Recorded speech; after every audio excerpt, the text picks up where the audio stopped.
भारत के प्रधानमंत्री नरेंद्र मोदी का अमेरिका दौरा कैसा रहा, इससे भारत को क्या लाभ हुआ और भारत को भविष्य में इससे क्या नुकसान हो सकता है, इन सारे विषयों पर हम बात करेंगे।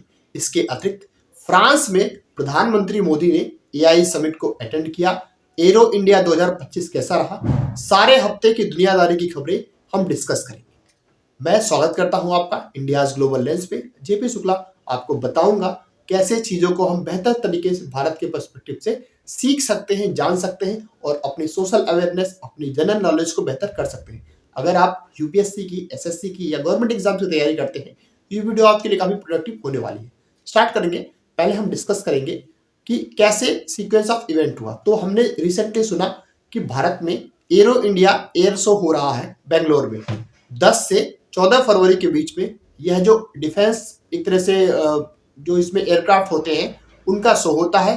इसमें बहुत सारे दुनिया भर के एयरक्राफ्ट आते हैं, जिसमें दो सबसे पॉपुलर एयरक्राफ्ट जो दुनिया भर में 5th जनरेशन एयरक्राफ्ट में जिनका बहुत बड़ा नाम है, जैसे Su-57 रसिया का और साथ ही साथ F-35 अमेरिका का। ये दोनों भी पहली बार आए हैं दुनिया में, ऐसा पहली बार हुआ है। दोनों एक साथ किसी देश में पहली बार इकट्ठा हुए हैं एयर शो में। ठीक है, तो ये काफी महत्वपूर्ण घटनाक्रम रहा एरो इंडिया से, जिसमें उम्मीद लगाई जा रही है कि भारत से जो भी हमारी जरूरतें हैं, क्योंकि हमारी जो एयरफोर्स है उसको रिक्वायरमेंट काफी ज्यादा है एयरक्राफ्ट की। ठीक है, तो जो जनरली क्या है कि हमारी जो स्क्वाड्रंस होनी चाहिए उससे हमारी स्क्वाड्रंस थोड़ी सी कम है।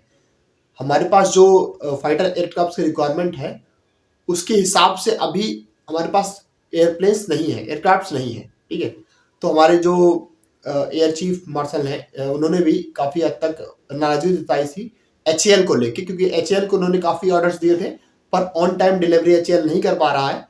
तो वो बात चल रही है कि कुछ और तरीके से हमारी जो स्क्वाड्रंस है इसको फुलफिल किया जाए, जिसके लिए हम देख रहे हैं F-35 के बारे में या फिर Su-57 किसको हम अपनी स्क्वाड्रंस में या फिर अपनी एयरफोर्स में शामिल कर सकते हैं। इन सारी चीजों में अभी बातचीत चल रही है। ठीक है, तो ये एयर शो से रिलेटेड चीजें काफी न्यूज में रही इस हफ्ते। दूसरी जो बहुत महत्वपूर्ण चीज थी वो थी कि हमारे देश के प्रधानमंत्री नरेंद्र मोदी जी फ्रांस गए। फ्रांस में एआई का समिट था, उसको भारत ने को चेयर किया। ठीक है, तो एआई का समिट बेसिकली क्या था कि जो आर्टिफिशियल इंटेलिजेंस टेक्नोलॉजी है उसमें कैसे प्रगति हो रही है और उसके कैसे मतलब उसके पॉजिटिव नेगेटिव सारी चीजों में बात हुई और एक तरह से कैसे कंसेंसस बनाया जा सकता है उसका पॉजिटिव यूज करने के लिए, और वो किस तरीके से अगर इस्तेमाल करे तो लोगों की नौकरियां ना खाए, ऐसी चीजों में बात की हुई। तो वहां पे फ्रांस के अलावा बहुत सारे देश उन्होंने अटेंड किया और उसमें भारत को चेयर रहा। ठीक है, तो उस समिट के समाप्ति के बाद भारत के जो प्रधानमंत्री हैं वह फ्रांस में सीईओज के फोरम में गए। उन्होंने भारत में इन्वेस्टमेंट को बढ़ाने के लिए कैनेडियन सेक्टर में अपनी इन्वेस्टमेंट या फिर डिफेंस वगैरह के टाइज को मजबूत करने की भी बात करी। इसके अतिरिक्त भारत के प्रधानमंत्री मर्सेलिया नाम की जगह पे गए और उन्होंने भारत का कॉन्सुलेट वहां ओपन किया। हिस्टोरिक जगह है क्योंकि वहां पे भारतीय जो सैनिक थे, भारतीय मूल के सैनिक या भारत के सैनिक जो ब्रिटिश इंडिया में रह रहे थे, उन्होंने अपनी शहादत दी थी। इसके लिए वहां पे स्मारक का भी उद्घाटन वगैरह किया उन्होंने और वहां पे कॉन्सुलेट भारत ने खोली। ये बड़ी न्यूज थी।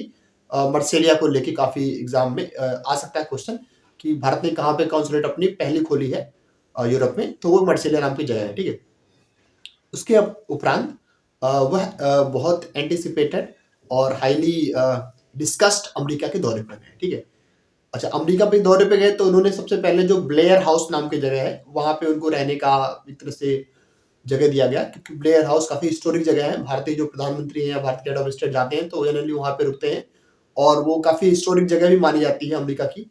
तो वहां पे जब गए वहां पे सबसे पहले उनकी मुलाकात हुई कि रिसेंटली अपॉइंटेड डीएनआई की जो चीफ है, क्योंकि अमेरिका में क्या सिस्टम होता है कि जैसे हमारे यहाँ मान लो मोदी सरकार बनी, ठीक है, तो मोदी जी जिसको चाहेंगे अपने सांसदों में से या फिर राज्यसभा वगैरह से जिसको चाहेंगे मिनिस्टर बना सकते हैं। पर अमेरिका में सिस्टम नहीं है। वहां पे अगर मान लो आप प्रेसिडेंट बनते हो और आप किसी को सेक्रेटरी ऑफ स्टेट बनाना चाहते हो, विदेश मंत्री या रक्षा मंत्री वगैरह बनाना चाहते हो, तो पहले आप तो उसको चलो अपॉइंट कर दोगे, उसके बाद उसको सेनेट से कंफर्मेशन चाहिए होता है। क्योंकि जैसे हमारे यहाँ क्या होता है कि लोकसभा में अगर कोई बंदा मेजोरिटी लेके आ गया तो प्राइम मिनिस्टर बन जाएगा, डिफेंस मिनिस्टर बन जाएगा, होम मिनिस्टर बन जाएगा।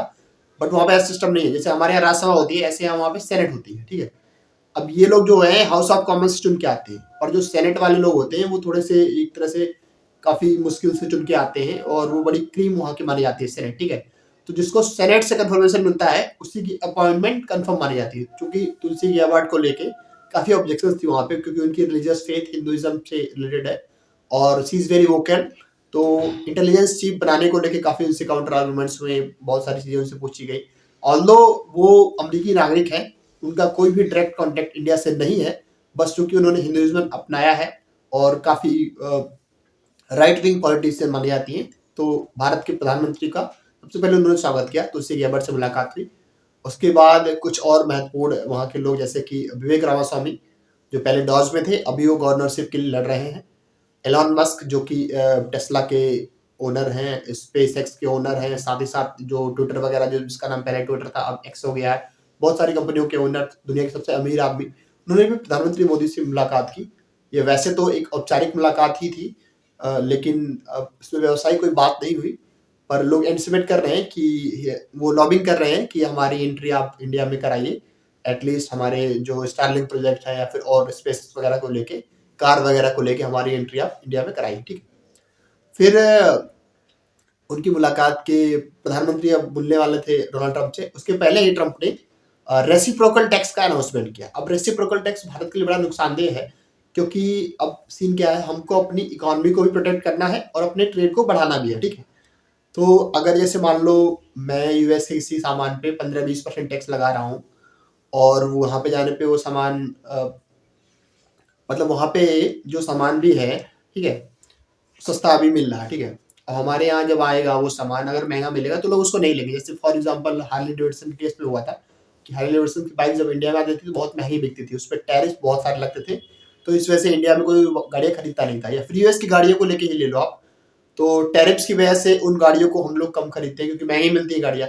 अब अगर वही टैरिफ हम नहीं करते तो हमारी गाड़ी जो है, मारुति वगैरह की गाड़ियाँ जो है, या फिर जो इंडियन जो मैन्युफैक्चरर्स हैं ऑटोमोबाइल सेक्टर के, उनको काफी नुकसान होता है। तो इस चीज को प्रोटेक्ट करने के लिए हमने टैरिफ्स अपने लगा रखे हैं, हमने अपनी इकोनॉमी को प्रोटेक्ट करके रखा है एक तरीके से। यूएस चाहता है कि हम थोड़ा सा ओपन करें चीजों को, हम अपने टैरिफ लेस करें, इसलिए उन्होंने रेसिप्रोकल टैरिफ लगाया। ठीक है, रेसिप्रोकल टैरिफ का मतलब क्या होता है, जैसे मान लो मैं किसी देश पे 15% का टैरिफ लगा रहा हूँ, तो सामने वाला देश भी मेरे ऊपर 15% का ही टैरिफ लगाएगा, दैट इज रेसिप्रोकल टैरिफ। अभी यूएस के केस में क्या है कि उसको जब वो कहीं पे एक्सपोर्ट करता है तो बहुत लार्ज स्केल पर टैरिफ देने पड़ते हैं, लेकिन जब वो चीज़ों को इंपोर्ट करता है तो वो कम टैरिफ लेता है, तो इसलिए उसकी इकोनॉमी को काफ़ी नुकसान होता है इससे। या इसको ऐसे भी समझ सकूँ कि उसका जो ट्रेड डेफिसिट है वो काफ़ी बढ़ जाता है इसी टैरिफ के चक्कर में। तो उसको कम करने का एक तरह से उन्होंने प्लान बना रखा है कि हम अब टैरिफ बढ़ाएंगे तो अपने आप से ही जब हमारे देश में चीज़ें आएंगी वो महंगी होंगी, तो हमारे लोकल मैन्युफैक्चरर्स को फायदा होगा और प्लस हमें टैक्स के रूप में ये टैरिफ मिल जाएंगे। ठीक है, तो रेसिप्रोकल टैरिफ अनाउंसमेंट के बाद उनकी मुलाकात भारतीय प्रधानमंत्री से हुई, काफी हिस्टोरिक मुलाकात मानी जा रही है, क्योंकि अभी तक सिर्फ 3 ही देश के लोग वहां पे आए थे उनसे मिलने, विदेश मंत्रियों में या फिर विदेशी जो नेता उनमें।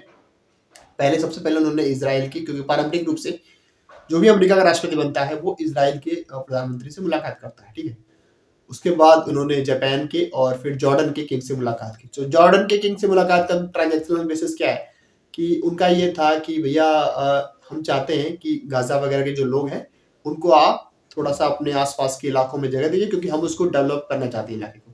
जॉर्डन ने कहा ठीक है, जो बीमार बच्चे हैं या फिर जो क्रिपल्स हैं जिनका फिजिकली उतने वेल नहीं है, कैंसर वैंसर से जो पीड़ित हैं, हम उनको अपने यहाँ पे जगह देंगे। ठीक है, तो एक तरह से विन विन सिचुएशन है यूएस के लिए, क्योंकि कुछ अगर देश मिडिल ईस्ट के राजी हो रहे हैं गजा के रिलोकेशन प्लान में, तो फिर उनको आसानी मिलेगी इजराइल के जो एम्बिशन है उसको सेटिस्फाई करने की। ठीक, तो उन लोगों की चलो बात समझ में आती है, पर एक नॉन वेस्टर्न एलाई कंट्री जैसे इंडिया है, हम वेस्टर्न एलाई नहीं माने जाते हैं, हम उनको पार्टनर कह सकते हैं, लेकिन चूंकि हमारे व्यापारिक संबंध भी बहुत अच्छे हैं, तो भारत के प्रधानमंत्री ने उनसे मुलाकात की, काफ़ी चीज़ें डिस्कस हुई, क्योंकि ट्रंप ने कहा कि इंडिया सबसे ज़्यादा टैरिफ्स लगाता है दुनिया भर के देशों में सबसे ज़्यादा।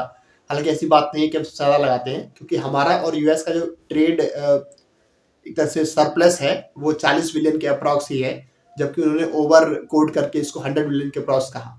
ठीक है, इसके अलावा अब हमारे यहाँ क्या सिस्टम, हमें तो end of the day tariff से बचना है, तो ये बातचीत चल रही है कि कैसे हम अपने जो इम्पोर्ट है ऑयल वगैरह के शिफ्ट करके उसको बैलेंस आउट कर दें। अगर हमारा ट्रेड जो सरप्लस है वो बैलेंस आउट होता है, क्योंकि हमने क्या करना है, कोई अलग से चीज़ें तो खरीदनी नहीं है, अब मैक्सिमम हम लोग डिफेंस के प्रोडक्ट खरीद सकते हैं, और दूसरा ऑयल के और नेचुरल गैस वगैरह के जो अपनी एग्जिस्टिंग पाइपलाइन है, जैसे हम लोग इराक वगैरह, सऊदी अरेबिया वगैरह से, रसिया वगैरह से तेल ले रहे हैं, शिफ्ट करके अगर हम थोड़ा सा अमेरिकन ऑयल में लाते हैं, तो एंड ऑफ द डे हमारा जो ट्रेड डेफिसिट है या हमारा ट्रेड सरप्लस है वो बैलेंस आउट हो जाएगा और हम इसको बच सकते हैं। ठीक है।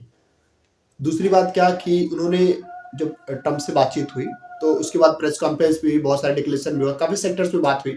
सबसे महत्वपूर्ण जो निर्णय था वो था कि यूएस के प्रेसिडेंट डोनाल्ड ट्रंप ने कहा कि हम तैयार हैं कि हम जो F-35 फाइटर एयरक्राफ्ट है, जो कि दुनिया में काफी नामी गिरामी माना जाता है, दुनिया के 15 ऐसे देश हैं, मोस्टली वेस्टर्न कंट्रीज हैं, जो इसको यूज करते हैं। इसके अतिरिक्त जापान, साउथ कोरिया, ये सब देश भी इसको यूज करते हैं, इटली वगैरह, यूके वगैरह सभी इसको यूज करते हैं। और ट्राइड एंड टेस्टेड है। इसराइल भी अभी रिसेंटली जो गजा में बॉम्बिंग थी, ईरान में बॉम्बिंग थी, सब में इसको ट्राइड एंड टेस्टेड यूज किया है। तो काफी अच्छा ऑफर था उनका, लेकिन चूंकि हमारी जरूरतें ऐसी हैं कि हमारे पास जो रिसोर्सेज हैं वो थोड़े से कम है। हमारे पास ऐसा नहीं कि हमारा डिफेंस बजट बहुत ज़्यादा है, तो हमें उसको देखते हुए और प्लस यूएस के जो एयरक्राफ्ट वगैरह होते हैं उनकी फंक्शनिंग थोड़ी सी अलग होती है, क्योंकि हमारे जो ट्रेडिशनल जो भी डिफेंस आइटम्स हैं वो सारे रशियन मेड है। ठीक है। इंटीग्रेशन बड़ा मुश्किल होगा, क्योंकि S-400 के साथ हम अगर इंटीग्रेट करेंगे F-35 को तो टेक्नोलॉजिकल क्लैश होगा और वहाँ पे थोड़ी प्रॉब्लम्स पड़ जाएगी। पहले ये चीज़ें हो चुकी हैं। जब टर्की के साथ इनके पिछले टर्म में टर्की ने क्या किया कि F-35 प्रोग्राम में शामिल हो गया था और उसने S-400 भी ऑर्डर कर दिया। तो इस वजह से ट्रम्प काफी गुस्सा हो गए और उसके ऊपर सेंसस लगा दिए कि हम आपको F-35 जो प्रोग्राम है उससे बाहर करते हैं। तो काफी एंटिसिपेटेड, काफी टॉक्ड टॉपिक है F-35 का। इसमें मैं एक डिटेल्ड वीडियो लेके आऊंगा कि Su-57 वर्सेस F-35 कौन सा बेहतर है, क्योंकि Su-57 जो है वो भारत की जरूरतों के हिसाब से लॉजिकल भी है, प्लस हमारे लिए कॉस्ट इफेक्टिव भी है। और रसिया ने एक बहुत ल्यूक्रेटिव ऑफर दिया है हमें कि हम जो इसकी मैन्युफैक्चरिंग है वो इंडिया में ही करेंगे। तो अगर मान लो कोई भी एयरक्राफ्ट हमारे देश में बनता है तो लोगों को रोजगार तो मिलेगा मिलेगा, प्लस टेक्नोलॉजिकल थोड़ा सा हमें एज मिलेगा कि भैया हम भी सीख पाएंगे कि यार कैसे बनता है एयरक्राफ्ट वगैरह। क्योंकि दुनिया के जो दो सबसे महत्वपूर्ण और सबसे ज्यादा एडवांस क्वालिटी के 5th जनरेशन एयरक्राफ्ट है यही है, मतलब आज के टाइम पे F-35 अमेरिका का और Su-57 रसिया का। हालांकि F-22 रैप्टर भी है यूएस का, लेकिन वो किसी को बेचता नहीं है, उसकी प्रोडक्शन उसने बंद कर रखी है और काफी सेक्रेटिव वेपन माना जाता है अमेरिका का। ठीक है। तो इन दो मुद्दों पर काफी बात हुई कि भैया हमारे ट्रेड कैसे बैलेंस आउट कर सकते हैं, प्लस F-35 की सेल कैसे आप कर सकते हैं।